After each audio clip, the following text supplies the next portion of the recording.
Hi and welcome back to part 4 where we finally finished the kitchen.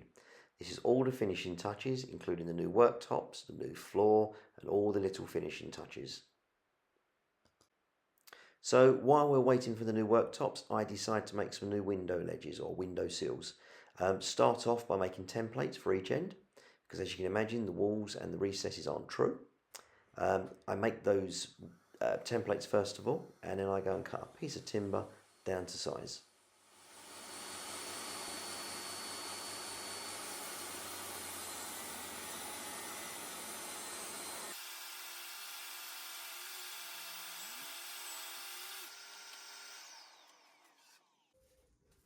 I then move on to cut out the recesses, which I'll do on the bandsaw.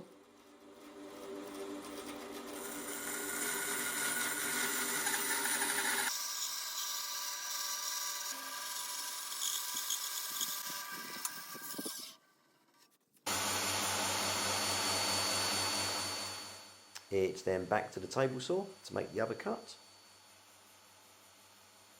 And that will remove this corner section.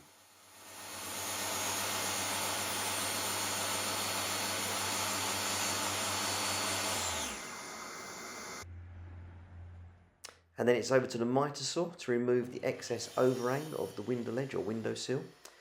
This is to match the rest of the property. We didn't want too much overhang, probably left about 1.5 inches, maybe 40mm. Now after cutting this out with the bandsaw, it was all a little bit snug, so I had to remove another section. So I decided rather than mess around, I'd do it with a miter saw. But you have to be extra careful with a miter saw because of the shape of the blade being circular. You can easily cut into the rest of your board. So I finished that with a little hand coping saw instead.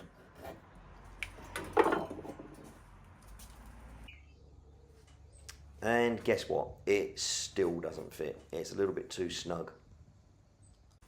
So hopefully this time it's going to fit. And yes it does, it's spot on.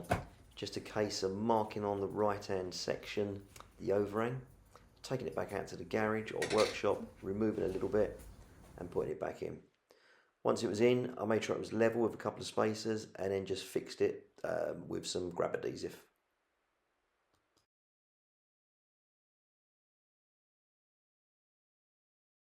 I then moved on to the next window ledge and as you can see I made an absolute mess of it and I had to start again. New template on the old board, but I didn't have any more timber of that thickness. I had some thicker timber which I think was about 28mm, so I run that through the thicknesser and I had to start again from scratch.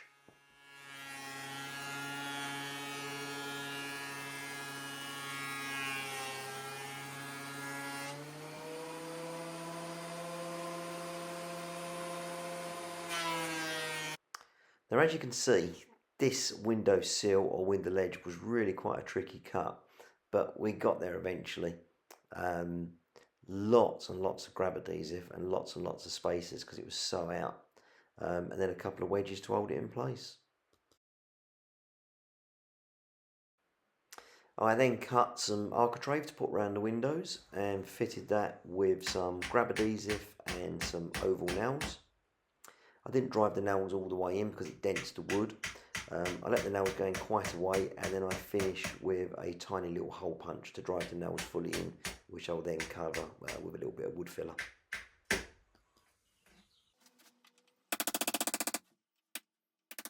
Now, who knew I could be so fast with a hammer and nails and a hole punch? Now, I actually wish I could work this fast. I think this is about 8 times actual speed from memory, but it would be good if I could work that fast. And finally, a couple of panel pins either end just to hold the miters nice and tight. And the next little job was to replace the threshold from the kitchen to the lounge. The reason being, the current threshold would have been lower than the new floor. So I took some measurements, bought a lovely piece of new oak, cut it to size, but it wasn't deep enough. So I decided to join 2 pieces together.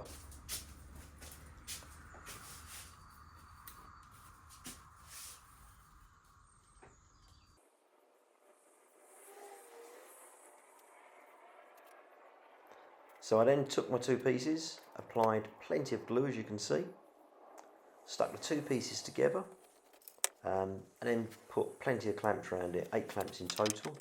I left it clamped up, I think it was overnight, it might have been 2 nights actually, I can't remember now. That one, it was definitely stuck together.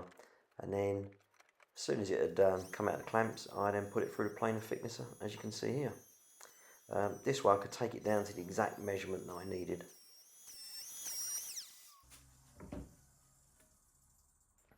So I put it through the thicknesser a number of times, quarter of a turn at a time, that's all.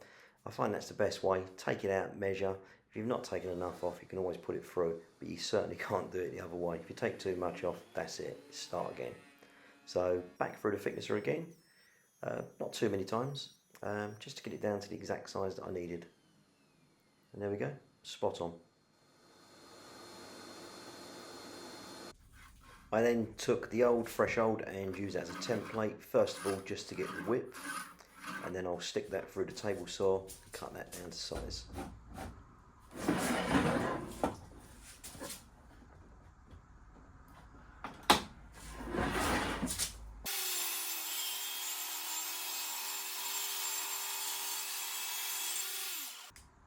So now I've got the width, it's a case of marking the ends, again using the old fresh old as a template. I'll take it over to the miter saw and cut the ends off. As you can imagine, it's far from square, so I had to line this up to the blade to get the exact cut basically.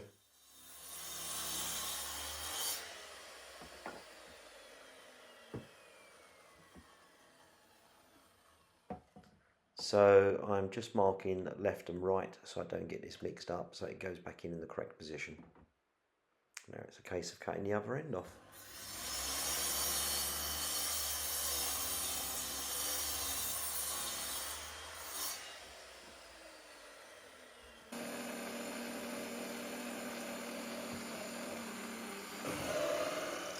Now I didn't want to see any screws in the top of the yoke, so I decided to go and buy a plug cutter.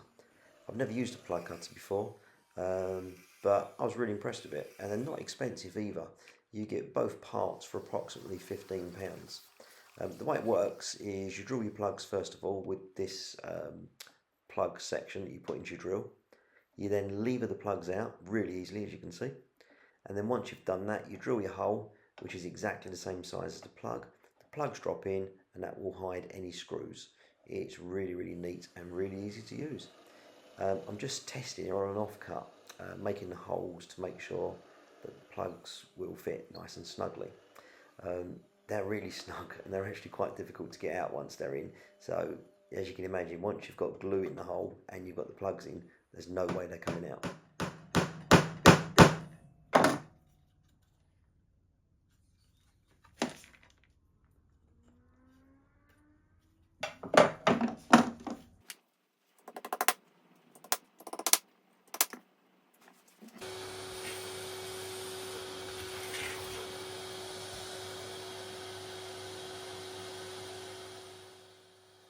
Next, it was just a case of fixing it down with 4 raw plugs and 4 screws. I was quite lucky because I managed to use the original holes that was already drilled in the concrete floor, which saved me a lot of hard work. I just traced the holes off the other fresh old onto this one, so the holes would be in exactly the same place, so it meant the screws would go straight into the same raw plug holes. Hope that makes sense.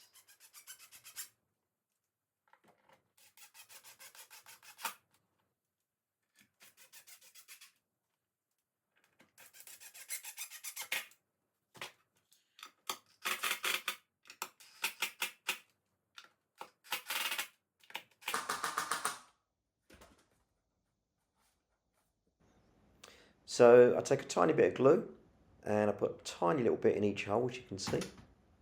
I then put a little bit on the end of each plug as well and simply tap them in.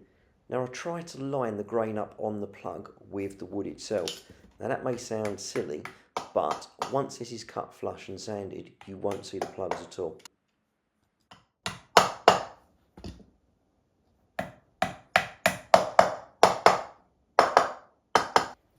So this is 24 hours later, the glue is now dry, and I'll take my flush cut saw and remove the tops of the plugs. This is one of these Japanese flush cut saws. It's one of the best saws in my toolbox. I have to say, I love it. Really, really good. Cuts through effortlessly. Really super sharp. If you don't own one of these, it's definitely worth getting one of these for your toolbox. They're really good. It flexes, so you get no cut in the actual wood at all, only in the plug. And when you're finished, it's just minimal sanding really. Really good tool to own.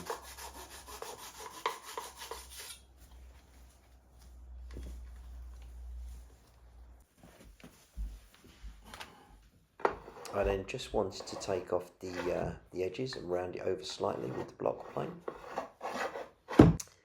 I get in as far as I can with the block plane, and then I do the last couple of inches with a nice sharp chisel.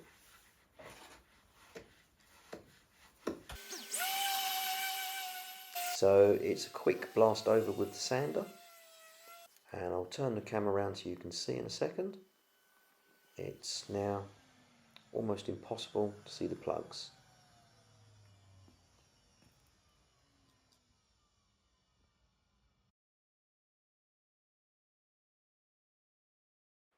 Now, this is an exciting part. Well, it is for us anyway. I've been really looking forward to this. We decided to go for Amtico, which is a LVT, which I believe stands for Luxury Vinyl Tile. You have to get a specialist to come in and do this. They have to be Amtico approved, I believe.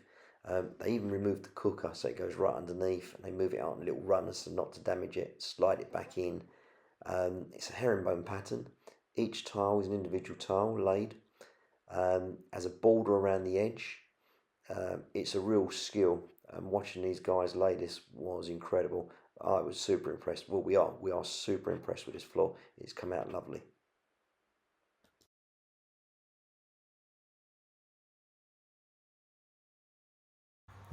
Next, we was on to fitting the wall cabinets.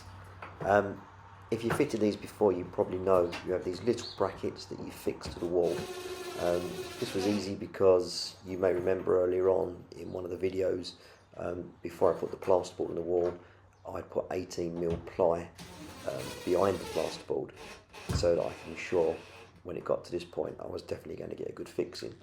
So you fix these brackets on, and these hold the cabinets to the wall basically. These battens at the back are like, they help sort of strengthen the back of the cupboard. So when you screw through the thin back of the cupboard, it goes through the chipboard. The one on the left isn't chipboard, as you can probably see. That's because these units don't fit flush to the back wall because of the top beam. Now I haven't got footage of me putting this cupboard up, but it simply lifts up and hooks onto the two metal brackets, and then you get further fixings by going into the battens that you could see just a second ago. Now the batten behind this side had to be thicker, and that was to compensate for the beam at the top, because this side sits a lot prouder than it does on the right hand side. Now this is where the new laser came in very handy again.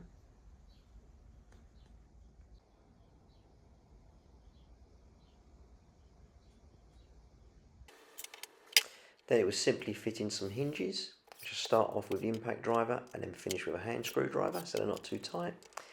And then the corner panel on the other door. Then all I had to do was attach the doors. Now for some unknown reason I really struggled with this one. I'm heavily right-handed, and anything with my left hand I struggle. Ever since I broke my wrist last year, I find anything like this where you've got to apply pressure can be a bit of a problem. But got there eventually.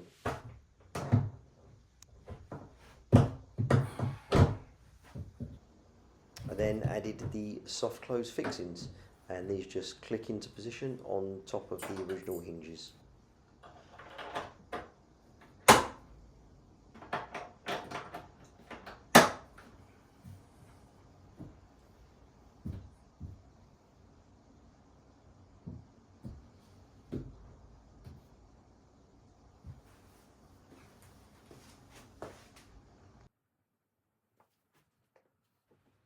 I then cut my pelmets to size. Now these are really easy to fit. There's no miters required. They just butt up to each other, and the ends are covered by the end panels, which you'll see in a second. I simply drew a tiny little pilot hole, I think like a 1mm drill bit, and then put the screws in, and then remove the clamps. I then attach the end panels on either side, which I totally forgot to record, but they are just screwed on from the inside out, if that makes sense. I then done exactly the same in the other corner. Fitted the cabinets, fitted the doors, fitted the pelmets, and then fitted the end panels. Now some of the finer details of fitting the handles. I'll put a piece of masking tape in the corner, roughly where I know where it's going to go, and then I make my mark with a pencil, make it in the centre, from left to right and from top to bottom, but not the length of the door obviously, but on the panels that you can see that go around the outer edge of the door. Once I made my mark, I then start off with a 2mm drill bit. I do this to prevent any tear out on the other side. And then once I've drilled through with the small drill bit, I replace that with a 5mm drill bit and then remove the tape.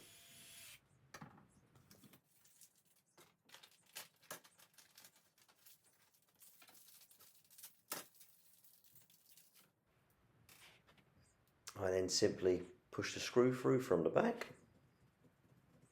and screw the handle into position.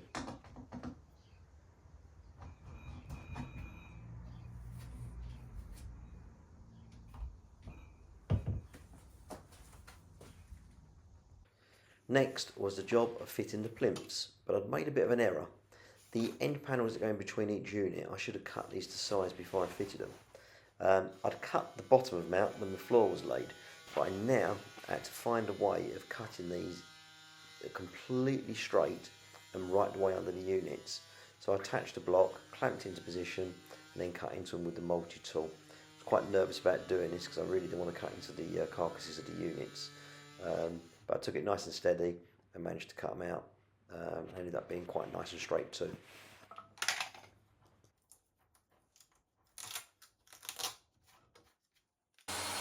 I then cut each plinth down to the correct width.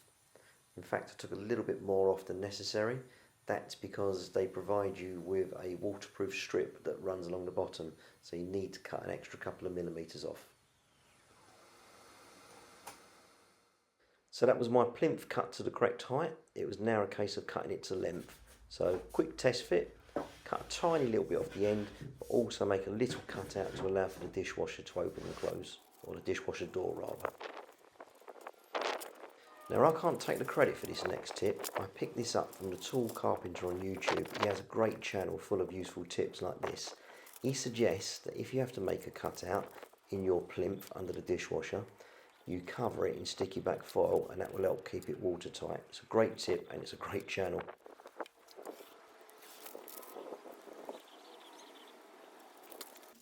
I then use my square to mark where the feet are.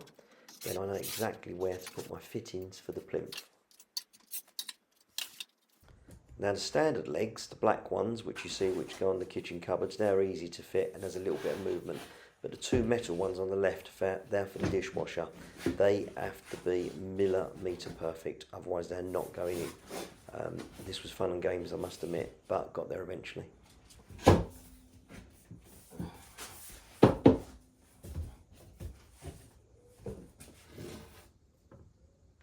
Now this little plinth goes underneath the fridge freezer, but you have to make a little cutout to allow for the vent.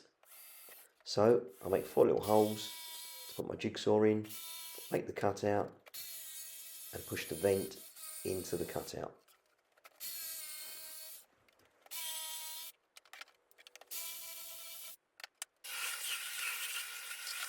A little bit of a tidy up and then the vent just pushes in, and then the same as the other plinths, you mark where your legs are going to go, fix the little brackets like so, a couple of screws, and then you put the 2 little mounts which slide in onto the backs of these and they just push fit onto the legs.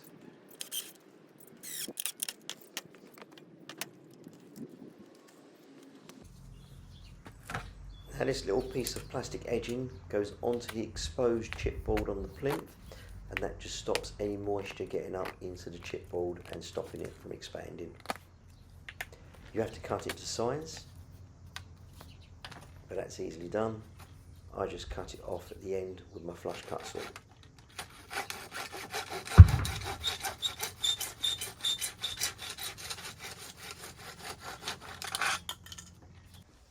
And there we go, that just pushes into place.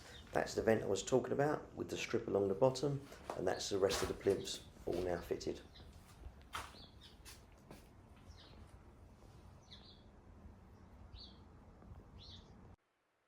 Now in some places our units didn't go all the way back to the wall, so therefore the end panels didn't go right the way back. So I've had to improvise, cut down some leftover pelmet and make these corner trims. I think they've come out okay. Next was a little bit of decorating, which was just emulsion in between these beams. So lots of cutting in, lots of concentration. I wanted to get this done before I fitted the new lights to the ceiling. So yeah, that was an interesting job, cutting in between the beams. So with the ceiling painted, all that was left was to fit some ceiling lights. That was easier said than done. It took us ages to choose some lights that was in keeping with the kitchen, but we think these work.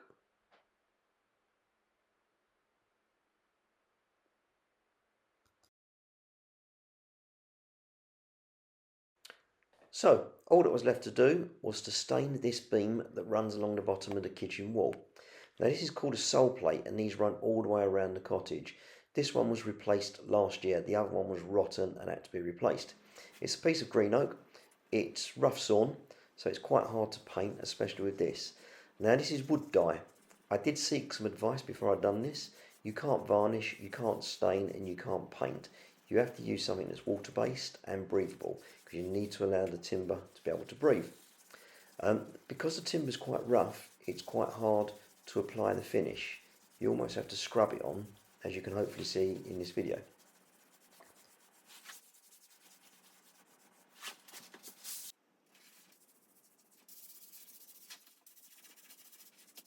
So all I'm using here is a piece of scrap cardboard.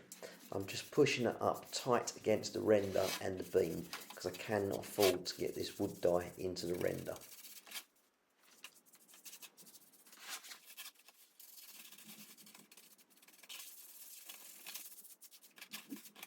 And now for a much smaller brush.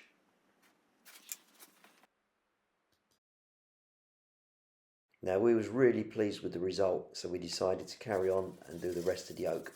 Now this is smooth planed oak, but again I'm still having to scrub it into the grain to get it to adhere basically.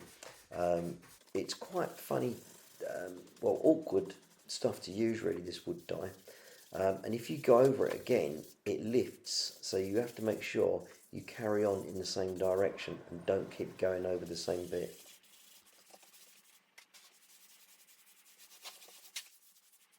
And I think that's it. I think we're finished. So there we have it. Kitchen finally finished. Taken, what, 3 months? Possibly 4 months? Not sure. It's taken me ages. It's been really challenging, but equally really enjoyable and rewarding. What I must say is I can't take all the credit. I've got a friend of mine who's a kitchen fitter. Now he got me started. He helped me with the drawings, he checked the drawings, the layout, the plan, and then he came around and got me started. Helped me get all the base units laid out, and made sure everything was level and square and so on and so on. Then there's the Sparky, or the electrician as we should call him. He came out and he's pretty much rewired this kitchen with new sockets in the places that we want, and a new power supply to the Rangemaster cooker, which had to be upgraded. Then of course you've got the guys that come out and done worktops, the guys that come out and templated it, then come back and fitted it, and then there's the people that come out and fitted the flooring. Now the flooring's Antico. We're super pleased with this. We've had it before. It's very, very good. Really, really pleased. Really pleased with the whole kitchen. It's completely finished. Kitchen fitters, I don't know how you do it. It's challenging. Nothing's straightforward. Nothing's easy. Everything's met with a challenge, especially in a place like this, which is almost 300 years old, where no walls are straight or level. But it's finished. It's done. And now I can get back to my workshop and carry on with that. So that's it for now. Thanks for watching, and I'll see you all soon.